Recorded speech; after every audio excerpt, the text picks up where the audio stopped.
Dan fee beliau itu tetap dibayar full. Jadi saya bingung kalau beliau bilang bahwa ada kewajiban yang tidak dibayar. Fee bulan Desember, fee bulan Januari itu semua dibayarkan dengan full sebenarnya. Fee bulan Desember, fee bulan Januari itu semua dibayarkan dengan full sebenarnya.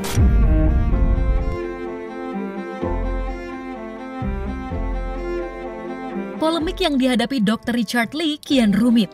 Tidak hanya jadi tersangka dari 2 kasus kala melawan Kartika Putri, kini ia harus berurusan dengan mantan pengacaranya sendiri, yakni Rasman Arif Nasution. Terungkap, Dr. Richard Lee pun angkat bicara terkait polemik dirinya sebelum berakhir dengan gugatan dari tim kuasa hukum Rasman. Lantas, alasan apa yang membuat Dr. Richard Lee menyudahi kerjasama dengan tim kuasa hukum Rasman?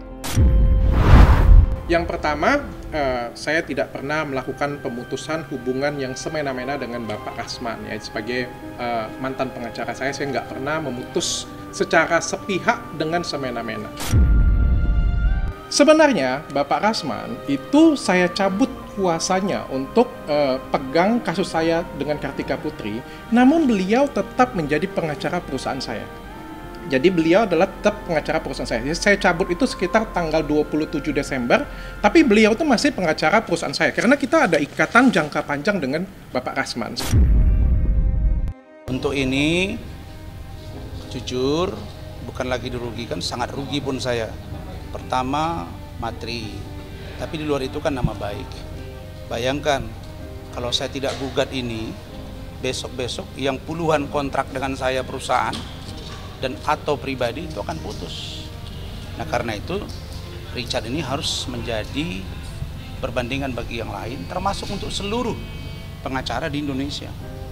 Jadi jangan sampai ada orang yang suka-suka. Nah, ini sebenarnya angka yang kecil, tetapi ini adalah hak dari kantor hukum saya.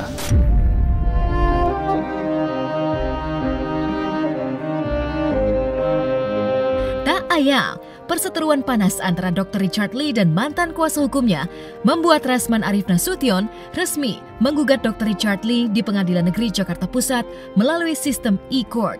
Berawal menurut Rasman Arif Nasution bahwa tindakan Dr. Richard Lee dianggap secara sepihak memutuskan kontrak kerja kuasanya. Padahal, di lain sisi, kasusnya bersama Kartika Putri beberapa waktu lalu belum usai. Benarkah Rasman dan Richard masih punya kemungkinan untuk selesaikan polemik lewat mediasi? Yang kedua, terkait dengan Dr. Richard Lee, hari ini resmi kami mengajukan gugatan dan atau mendaftarkan gugatan. Tadi sudah dilakukan pendaftaran resmi dan sudah terdaftar. Nih. Iya. Gugatan terhadap Richard Lee ya, ini gugatan terhadap saudara Dr. Richard Lee. Namun, kenapa sih saya memberhentikan mantan pengacara saya? Yang pertama, sebenarnya seorang pengacara kan tidak boleh menjelek-jelekkan klien. Itu sudah jelas sekali ada etikanya. Tidak boleh menjelekkan klien, membicarakan klien dengan cara yang tidak hormat, melakukan kompresi pers tanpa izin kliennya, apalagi membuka rahasia kliennya. Saya pikir itu merupakan tindakan yang tidak pantas. Ya.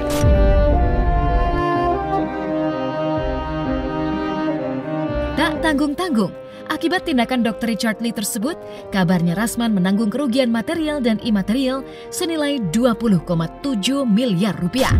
Di lain sisi, Richard mengaku semua hak dari Rasman Arif Nasution sesuai kerjasama sudah dibayar sesuai ketentuan. Lalu, kewajiban apa lagi yang sejatinya belum terpenuhi antara Richard Lee dan Rasman Nasution?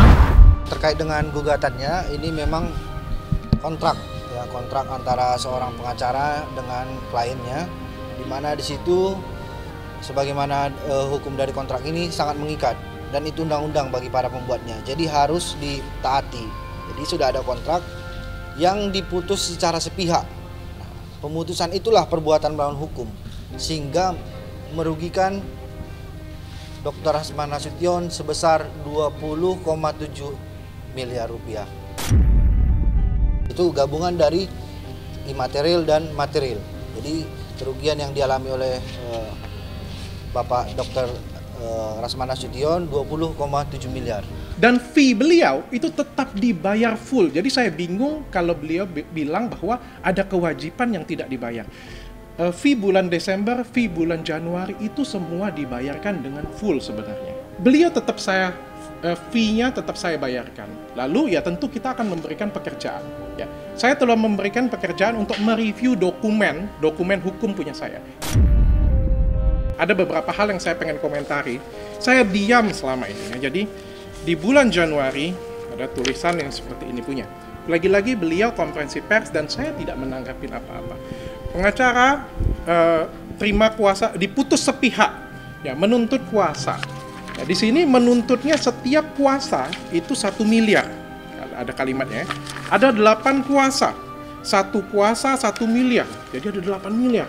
Ditambah dengan fee dia dikalikan jumlah bulan berjalan sampai selesai.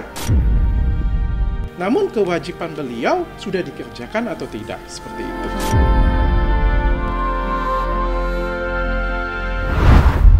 Terima kasih Bang Rovan, silaturahmi mantap. Bang Sandi, lahir batin semuanya. Salam untuk teman-teman di Siber Polri. Mantap. Di lain kisah, suami Nagita Slavina terlihat mendatangi Polda Metro Jaya bersama kuasa hukumnya Sandi Arifin. Momen kedatangan Raffi Ahmad di Polda Metro Jaya hampir bersamaan dengan dugaan kabar pencatutan data pribadi dari Ahmad yang diduga dilakukan oleh Medina Zain atas kasus dugaan penipuan yang diungkapkan oleh Uya Kuya dan Dennis Karyesta.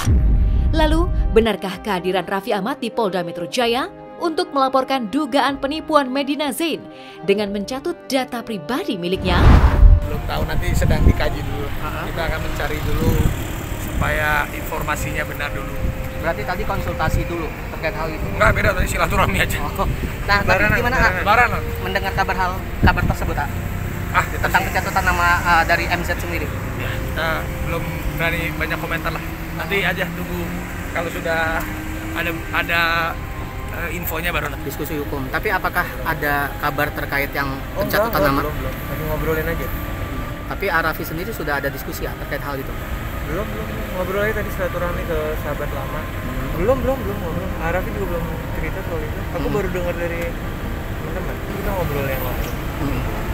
Jadi betul kemarin ya, saudara Raffi Ahmad ada datang ke Polda, tetapi tidak ada kaitan dalam membuat laporan polisi yang ditujukan kepada seseorang.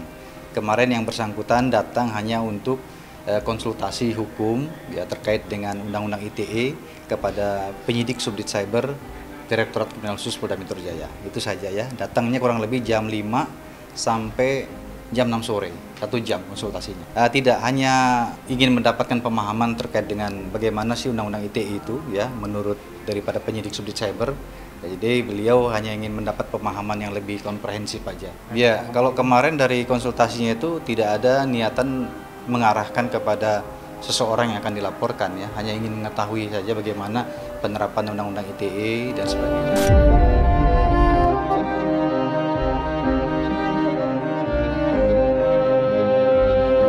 Tak ayal, rupanya di lain sisi, beberapa waktu lalu diduga beberapa orang juga tertipu dengan iming-iming Medina Zain, salah satunya Dennis Karyesta.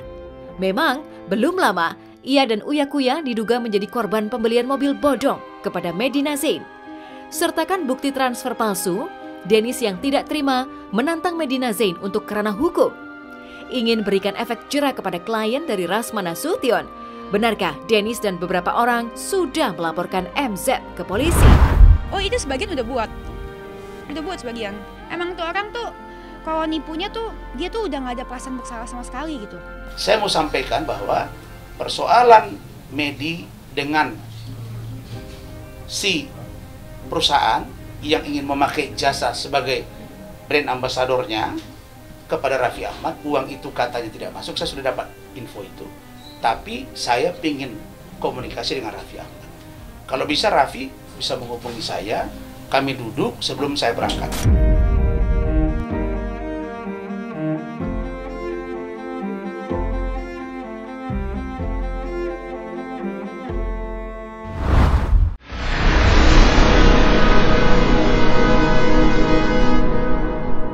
Jadi jangan lupa untuk subscribe Cumi Cumi. Ditekan ya tombol lonceng merahnya.